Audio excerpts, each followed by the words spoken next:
ఇంకోటి వైసీపీ నాయకులు కొంతమంది చెప్తున్నారు, నిన్న కూడా మా ఛానల్కి జూపుడి ప్రభాకర్ గారు ఇంటర్వ్యూ ఇస్తూ, రాజకీయాల కోసం వాళ్ళని ఏ విధంగా ఇరికిచ్చాలో ఆ విధంగా ఇరికిస్తాం, మా రాజకీయంలో భాగమే అది, వాళ్ళు తప్పు చేయకపోయినా చేసే విధంగా మేము క్రియేట్ చేస్తామని చెప్తున్నాడు ఆయన. అంత ఓపెన్గా చెప్తున్నారు. అలాంటప్పుడు ఇలాంటి వాటిని కొద్దిగా మీరు అన్నట్టుగా కార్యకర్తలని కాపాడుకోవాల్సిన బాధ్యత నాయకుడికి ఉంటుంది. ఖచ్చితంగా ఉంటుంది. అంటే సొంత కార్యకర్తలనే మీరు కాపాడలేకపోతే ఇంకా ప్రజలందరినీ ఏం కాపాడేస్తారు సార్? ఎగ్జాక్ట్, అవును. అది మన ఇంటి నుంచే మొదలెట్టాలి కదా ఫస్ట్. నేనేమి ఆయన్ని తప్పుపట్టట్లేదు, కానీ అంత భయపడాల్సిన పని లేదు. ఎవరు కూడా మీ మీద బురద జల్లి లేకపోతే అమ్మో మహిళని అనేసాడు పవన్ కళ్యాణ్ అని చెప్పి మీరేం పెద్ద యాంటీ అయిపోతారు అనుకో. ఆవిడ గురించి ఇప్పుడు ఆల్రెడీ 1 కాదు 2 కాదు 3వ వాడు కదా అయినా. సో మీరు ఇంకా ఇటువంటి వాళ్ళకి అందరికీ మీరు సపోర్ట్ చేసుకుంటూ ఆయన సస్పెండ్ చేశారంట పార్టీ నుంచి. ఏం మెసేజ్ సార్ ఇది? ఆవిడ కదా చేసింది, మరి ఆవిడ ఎందుకు సస్పెండ్ చేయలేదు? ఆవిడ గవర్నమెంట్ ఉద్యోగం నుంచి ఆవిడ ఎందుకు సస్పెండ్ చేయలేదు? ఆవిడ మీద ఎందుకు ఎంక్వైరీ చేయలేదు? ఈయన చేసిన తప్పేంటి? ఆవిడ కదా పెళ్ళైన మహిళ, ఈయన కదా పెళ్లి కానివాడు. ఎవరికి ద్రోహం చేయలేదు ఆయన. ఈవిడ వాళ్ళ భర్తలో లేకపోతే ఇంకొకళ్ళు ఈయన బ్లాక్మెయిల్ చేసినా లేకపోతే ఏం చేసినా ఈవిడ తప్పు కదా. అదే ఆడవాళ్ళు చెప్పగానే వెంటనే మగవాళ్ళ మీద యాక్షన్ తీసుకోవడం అనేది.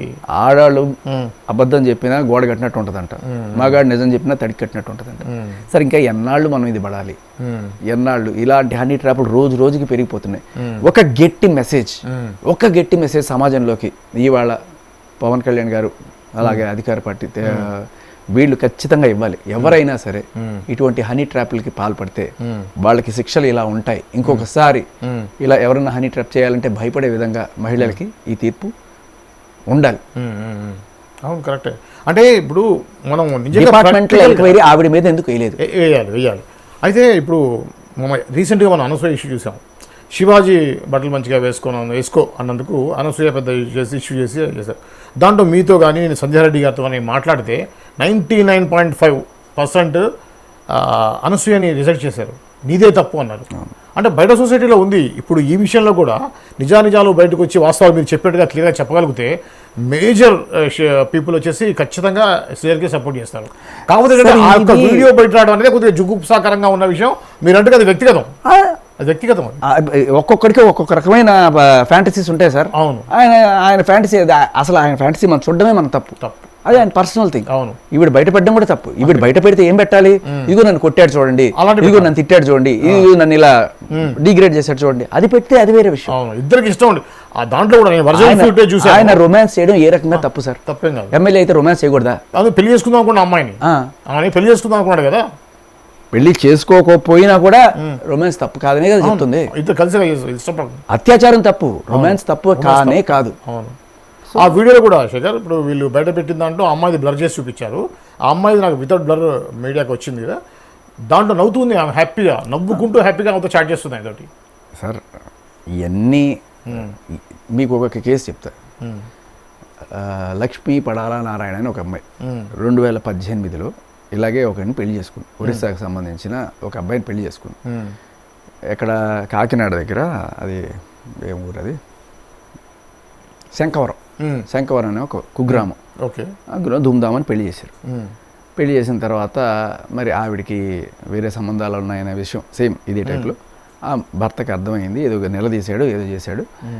ఇప్పుడు నేను ఎక్కడ దొరికిపోతానని చెప్పి ఏం చేసింది, ఈవిడ వెళ్ళి మొగుడి మీద కేసు పెట్టింది. 498A సేమ్ ఇదే చూడండి, ఇలాగే అదే డేట్ ఈ సంవత్సరం కూడా 2018.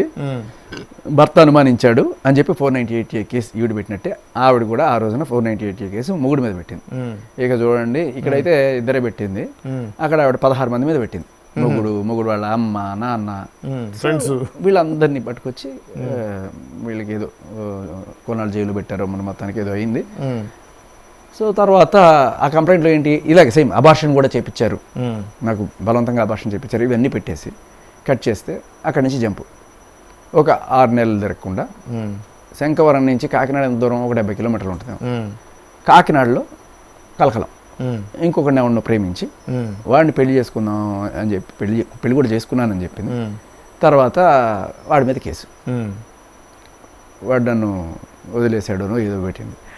కట్ చేస్తే పోలీసులు ఆరాధిస్తే ఆల్రెడీ నీకు ఇప్పుడున్నట్టే ఆల్రెడీ నీకు పెళ్ళైంది కదమ్మా 2018లో, ఇప్పుడు సేమ్ కేసు గుర్తొస్తుంది, అయింది కదమ్మా అంటే సార్ వాడు నపుంసకుడు సార్, అందుకనే నేను వీడిని పెళ్లి చేసుకున్నాను. మరి నపుంసకుడు అయితే రిపీట్ చేశాడు నిన్ను, అబార్షన్ చేశాడు, అబార్షన్ ఎట్లా చేశాను నిన్ను? షాక్. ఈ ఎట్లాగైనా సరే ఈ కేసు తేల్చాలని చెప్పి అక్కడున్న లోకల్ ఎస్ఐల మీద, సిఐల మీద రకరకాల, అంటే మహిళా కార్డు వేసుకొని అక్కడ లోకల్ నాయకులను కూడా ఒక నలుగురు తీసుకుని వెళ్ళి ఇది చేసి, అందులో ఆ తీసుకెళ్ళిన ఒక నాయకుడి మీద మళ్ళీ రేప్ కేసు పెట్టింది వీడియో చేసి. తర్వాత ఆ ఎస్పీ మీద, ఎవరైతే ఈ కేసు కోసం హెల్ప్ చేయండి అని చెప్పి ఆ ఎస్పీ దగ్గరికి వెళ్ళి ఆ ఎస్పీ నేను ఛాంబర్లో రేప్ చేశాడు, కన్నా పడిన వాళ్ళందరి మీద రేప్ కేసులు పెట్టుకోవడం, ఎక్స్టార్షన్. ఆఖరికి ఇది నేను బయట పెట్టాను చెప్పి నా మీద మర్డర్ అటెంప్ట్ ప్లాన్ చేశాను. 10 కోట్ల కేసు అయింది. అది నేను ఎక్కడ పోతాను, ఏం చేస్తాను అని చెప్పి ఈవిడ మా దీంట్లోకి ఎలా వచ్చిందంటే, ఒక వెబ్ సిరీస్లో మా హీరో ఎవరైతే ఉన్నాడో వాడితో కొన్నాళ్ళు ట్రావెల్ చేసి అతనికి సంబంధించిన కొన్ని గుట్టుముట్టలు పట్టుకొని అతన్ని బ్లాక్మెయిల్ చేసి 5 లక్షలు అడిగి ఆ కేసు ఎస్ఆర్ నగర్లో రిజిస్టర్ అయింది. ఓకే, అవి మాకు తెలియదు, తర్వాత తెలిసినాయి ఇవన్నీ. ఒక్కసారి ఇప్పుడైతే ఎలా ఆరాధిస్తే అన్ని బయటకు వస్తున్నాయో అలా ఎప్పుడు అన్ని బయటకు వచ్చినాయి. ఇప్పుడు కూడా ఏ శిక్ష లేకుండా ఎక్కడో చోట దాక్కుని బతికేస్తున్నారు హ్యాపీగా. మన పోలీసులు వాళ్ళని పట్టుకోరు. ఇదే మగాడైతే ఈ పాటికి లోపల తీసుకొచ్చి రిమాండ్లు పెట్టి నాన్న హడావిడి చేస్తారు. ఇప్పుడు మన నాంపల్లి కోర్టులో పిలుస్తూ ఉంటారు, ఇప్పటిదాకా 7 వాయిదాలు అయినాయి, 8 వాయిదాలని అబ్స్కాండ్ కనీసం నాన్ బెయిలబుల్ వారెంట్ కూడా ఇష్యూ చేయరు మన పోలీసులు. ఇది సరే, మామూలు సామాన్యుల పరిస్థితి ఎట్టగో దరిద్రంగా ఉంది మగాళ్ళకి. ఆయన ఎమ్మెల్యే కదా, కనీసం ఈ కేసులో అయినా సరే ఏమన్నా కాస్త న్యాయం జరిగేట్టు చూడాలి అనేది నా కోరిక. ఖచ్చితంగా ఇది ఎక్స్ట్రాక్షన్ కిందకే వస్తుంది. ఎందుకంటే ఆ కాల్ అబద్ధమైనా కూడా అనుకుందాం, ఏది 25 కోట్లు ఇస్తావు అనే ఒక కాల్ అబద్ధమైనా కూడా she potentially recorded all his things without his permission. Record చేసి పెట్టుకోవడం అనేది, అది యూజ్ చేయడం అనేది బ్లాక్మెయిల్ కిందకి వస్తుంది.